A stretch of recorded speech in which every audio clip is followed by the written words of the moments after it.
Sports Clash Radio with your hosts, Chad and JC Martin.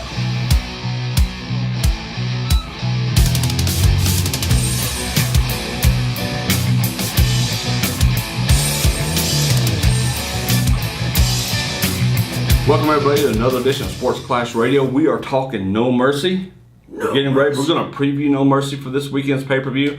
I'm your host, Chad Martin.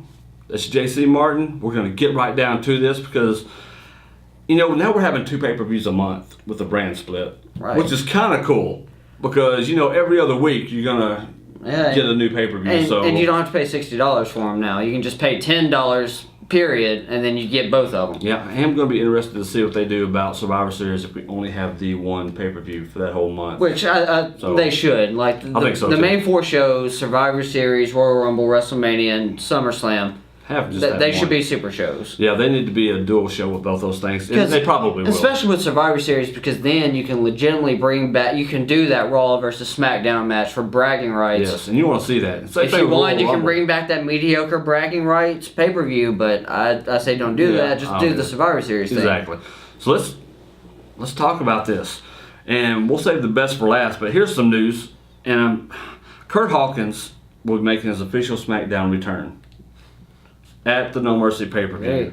Against who or what, we don't know yet. We'll probably find out by the time the pay-per-view starts. The thing is, I don't know what to expect from that because it's not like Curt Hawkins was ever a big-time player in WWE. Sure, he won a tag team title with Zack Ryder. Yeah. But when it comes down to it, all his return vignettes and whatnot have all been very goofy and humorous and whatnot, which, I thought the humor side of them was funny. It's my kind of humor. But if you're going to do that and then you come into a place where your job is fighting, then I'm like 60% positive that Curt Hawkins is going to get his butt handed to him. Exactly. So, we don't know what to expect. I really don't have there's no way to really have a pick 'em on this one because you don't know who he's going against and what's going to happen there. We just know that he's going to be there. So throw Apollo Crews out there. My pick is something's going to happen with this match. That's about it. It has to be vague. But let's get into the matches we know. Nikki Bella versus Carmella. What do you think? Who you got? Everything in me wants to say Carmella, just because they're trying to get her some heat. They're trying to get her going. And Nikki's already established, and she's coming off the neck surgery. So, you have a storyline excuse there for her losing this match. Yep, but will she? That's kind of the thing. It's all make-believe storytelling, so... It is. So, what does your make-believe fantasy tell you? I think Carmella should win this match. She needs the rub. If you're going to make her a viable threat, eventually against whoever... for the women's championship one day, she's got to win big matches. I agree. And what's a bigger match than beating the longest running, Divas champion? But I think because you've got, what is it? Oh my God, the Bellas show on E is about to premiere. Right, Total Bellas. So when you got Total Bellas coming out, and that's a star-driven vehicle, I just don't know if they will go ahead and put Carmella over Nikki. I would hope so. It's kind of the way I want to go, but if I'm being honest with the way they always try to tie things in and around, I got a bad feeling they're going to put Nikki over. Not that I mind too much because, I like Nikki Bella. She can work, but I really want to see Carmella do things because she can go. I don't particularly care for either of them, to be honest. So I'll choose Nikki in this one just to be different, just to see how much that plays out with the political game. Let's talk Randy Orton and Bray Wyatt. Does Bray Wyatt continue to have a pay-per-view curse and not win big matches? I don't think so. Or at this point, is Randy Orton going to do the favors and put him over? I mean, we've already seen that with Brock Lesnar. Orton is... I know that there's all these stories and rumors of him being disgruntled in the past and hard to work with, but supposedly I mean, from Randy's own mouth, ever since he's gotten married, Changed his life. you know, and his wife already had children. So, and I think he's got a daughter from a previous marriage. So Randy's mellowed out in his old age because, I mean, the guy's in, his mid to late 30s now. Yeah. And so I think it makes all the sense in the world for Bray Wyatt to go over, too, because storyline-wise, Randy Orton has gotten the better of Bray Wyatt the last 2 weeks. Exactly. And then they kind of gave Bray that strong finish there at the end of SmackDown with him disappearing from his little enclosure that he'd been in all night long. They need to. Bray Wyatt needs to win this match. Randy Orton doesn't need it. He just doesn't. Randy Orton's Randy Orton. You know, he's the Viper, the Legend Killer, whatever you want to call him. He doesn't need the rub, and at this point, Bray Wyatt really, really does. And I tell you what, let's go ahead to the Women's SmackDown Championship. Becky Lynch, Alexa Bliss. Becky Lynch all the way, I think. Yeah, I mean, without question. Why put the belt on her last month just to take it off of her this month? Exactly. I just don't. I hate them playing merry-go-round with championship belts anyway. I think it doesn't do the guy carrying it any service at all. So right, but the belt doesn't make the superstar. The superstar makes the belt. And speaking of that, talking about the tag team champions, Heath Slater and Rhino versus the Usos. I don't think there's any way the Usos do not walk out of there tag team champions. Well, I'm in complete agreement with you. The Usos are certainly the hottest tag team on SmackDown right now, which, you know, I feel bad for American Alpha because when they came in, they had so much hype about them, and I don't know if it was necessarily the booking or just them really not understanding how to come across on the main roster in front of larger audiences. It is different between a Raw or SmackDown show than an NXT show. Right, of course. Your audiences are different. But the Usos, they're experienced guys. They've got this. And I like that they had Rhino and Heath Slater come out for the save on SmackDown when the Usos were beating down American Alpha. But, yeah, at the end of the day, like, no one is believing in Heath Slater and Rhino. Like, it's a fun little gimmick, the I Got Kids thing with his 26. Yeah, but the whole thing was just to kids, do the thing was giving Slater a spot on SmackDown anyway, so which is well done. I mean, I enjoyed the whole little deal right there, but Usos have to have the belt because then you have to have guys chasing those guys. Because Heath Slater's a good hand, but since you spent the better part of the last 6 years destroying the dude, you have to build him back up. Exactly. But I would rather see him as a singles guy than a tag team guy. I would too, for sure. All right, the WWE Intercontinental Champion, The Miz, taking on Dolph Ziggler. Ziggler loses, he has to retire. Not go to Raw, not go to NXT, but be gone. Right. I think Ziggler wins. You know, and WWE has been sure to do certain things where they have the loser leave town match and the loser actually goes away for a while. Sometimes it is that they go to the other show or whatnot. But Ziggler's going to win this. He's longer in the tooth, as we said. He's already been in WWE for 13, 14 years now. So at some point, he's going to hang them up. But in the meantime... He's in the prime of his life. Right. He and Miz have the best singular storyline in WWE television right now. And they can go with that for a while yet. Their story is far from done. And it just makes sense to put the belt on Ziggler so we can get a Survivor Series match. And it could even go into WrestleMania season with these two guys doing some stuff. It'll get stale before then. Well, I love the addition of Maurice in there anyway. I think that freshened up his character a lot because it gave Miz another dynamic to that character he needed. And after the Talking Smack promo that he did that we've talked about and everybody's talked about because it was well earned. I mean, again, it goes back to letting those guys go off and do things and letting them have a chance to perform, you know, who they are. Right. The best characters are when people are who they are, but they just turn it up to 11. Exactly. Now, let's talk the WWE World Championship. Now, putting aside what you feel or what you want to happen, which is, and I think we're both in agreement. What I feel and what I want are the same thing. The phenomenal one. And that's for John Cena and Dean Ambrose to realize they don't want none. Oh, I think Dean Ambrose wants some. John Cena is just looking to go get paid again and go do things. Well, and Ambrose he's earned it at this because point. Ambrose is trying to still prove himself after all these years. But the fact is, AJ Styles is the best in the world right now. Oh, he's just He's so good. So much money right there and everything that he does. And what I've enjoyed with AJ since he's come to WWE is slowly seeing the progression of him getting comfortable and how his promos have consistently gotten better.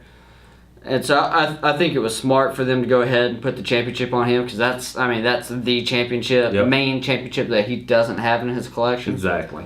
So and nice. Of course we got the big news coming out that WWE is getting progressively closer to purchasing that TNA library. Yeah, there's more rumors out today about that. They're saying they were and saying they weren't. So if they do, though, then you have AJ Styles, and they can go out there and they can give off that laundry list of his accolades with the WWE World Championship, TNA World Championship, NWA World Championship, ROH World Championship, IWGP Championship. All of a sudden, his title reigns go way up. Then, because, they've been saying, well, he's won titles in every promotion he's ever been in all across the world, blah, blah, blah, blah, blah, blah.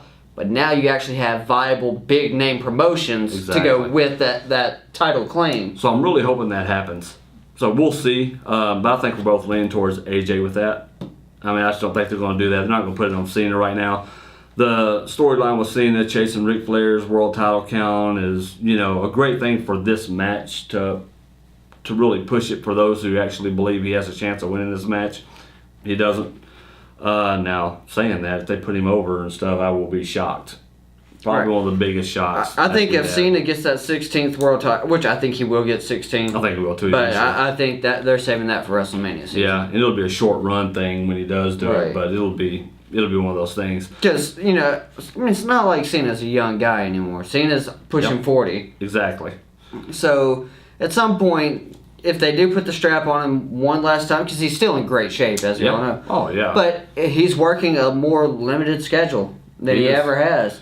And again, I don't blame him for that. It can't be a long-term run. It's got to be short-term. Exactly. And I think that's what happened. I mean, just the fact that he comes in and still does the things, he's got plenty of money and plenty of things to do. I mean, it's not like he's hurting for work or any of that stuff. So, I think it'll be a fun match. It should be a pretty good pay-per-view. I know there's going to be at least, when I look at this, there's going to be at least 1, 2, 3, 4, 5 good matches probably on here for sure.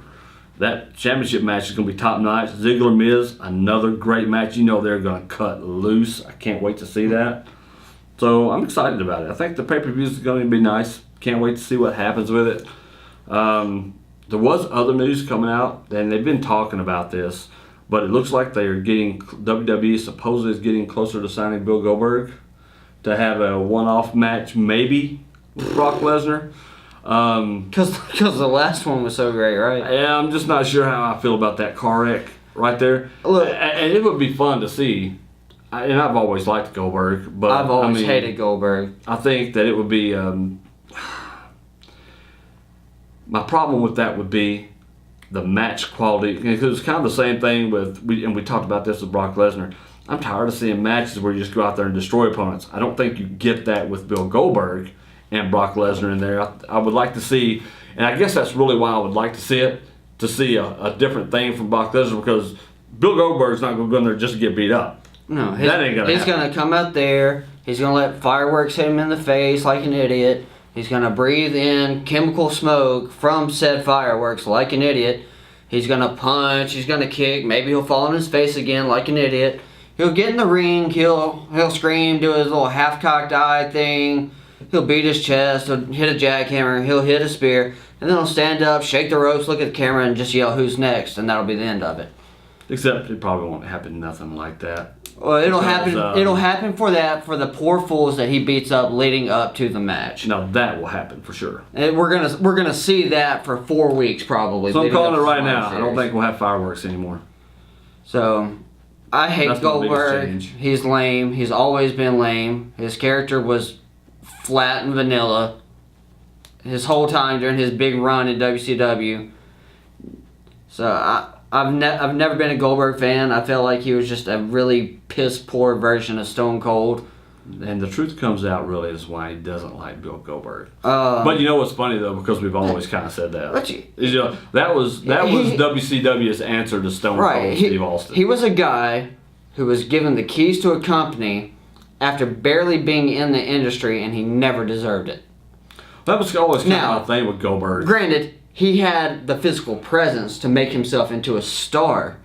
But what he had in presence, he absolutely lacked in any kind of skill. He's the reason Bret Hart's career got cut short.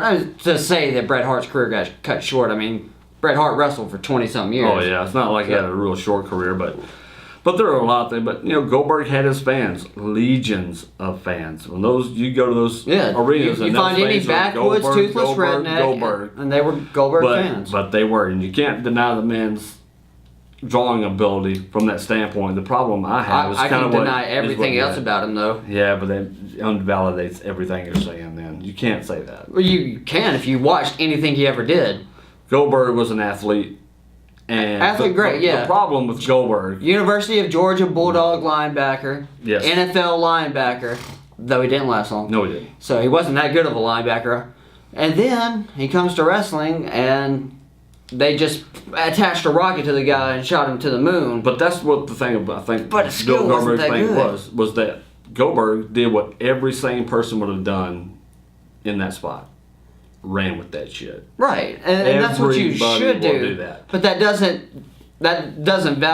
shouldn't give me reason to say that, oh, he was great at his job. Yeah, but he wasn't bad at his job. No, he was not bad at his job. He wasn't the Red Rooster or anything. Was he Ric Flair or any of those guys? No, he was not. He wasn't Sting. But hell, he wasn't even Hulk Hogan. Well, nobody's Hulk Hogan. Hulk Hogan was awesome. And Hulk Hogan's garbage in the ring. And he only had 3 moves. But that's my whole point, is it doesn't matter your skill set when you've got enough charisma to put asses in seats. Because at the end of the day, that's what you do as an entertainer. No, it was different. Is that you had a guy that was 6'3", 250 pounds of solid muscle with a different look. Because he didn't have the long hair that was super popular in the 90s. He actually had the shaved head and the trimmed goatee.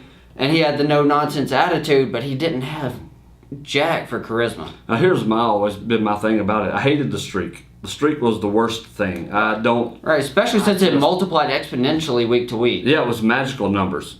It was like he has all these ungodly amounts of numbers, and then you're like, well, where did he beat, and how did this even come about? Where did this come from? I understand that there are live events, but how many matches is he wrestling at these live events? Exactly, because it turns in just like this is no way this is happening. Right, it's like 6 months into his run, and all of a sudden he's like 60-something and 0. And the worst thing was, and this, man, it's funny how this always goes back to Chris Jericho.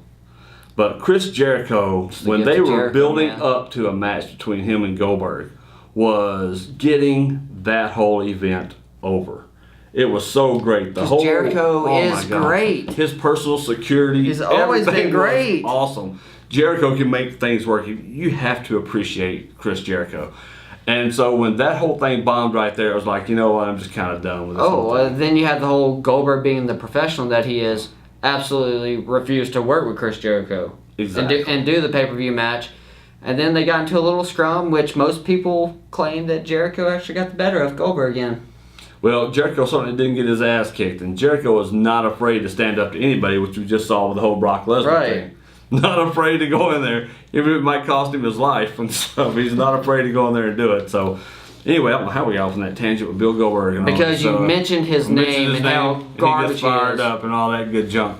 Well, guys, that's it for our No Mercy preview. We'd like to see what your comments are. Who do you think is going to win these matches? Are we wrong? Are we right?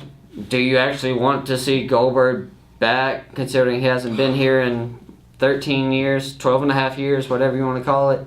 Well, isn't ironic that this has only been talked about now because of WWE 2K17. Brought to you by 2K Games. Yep, exactly. There you go. Free promo for you guys. Right. By the way, if you go to my personal YouTube channel, which is Nightmare JM Gaming, I am getting the special NXT edition coming in next week. So when I get that in, I'm actually going to do an unboxing video, and I'll post that on the page for everyone to check out. Awesome deal. All right, guys, check it out. Shameless self-promotion. Nothing wrong with that. Appreciate you tuning in. See you guys later.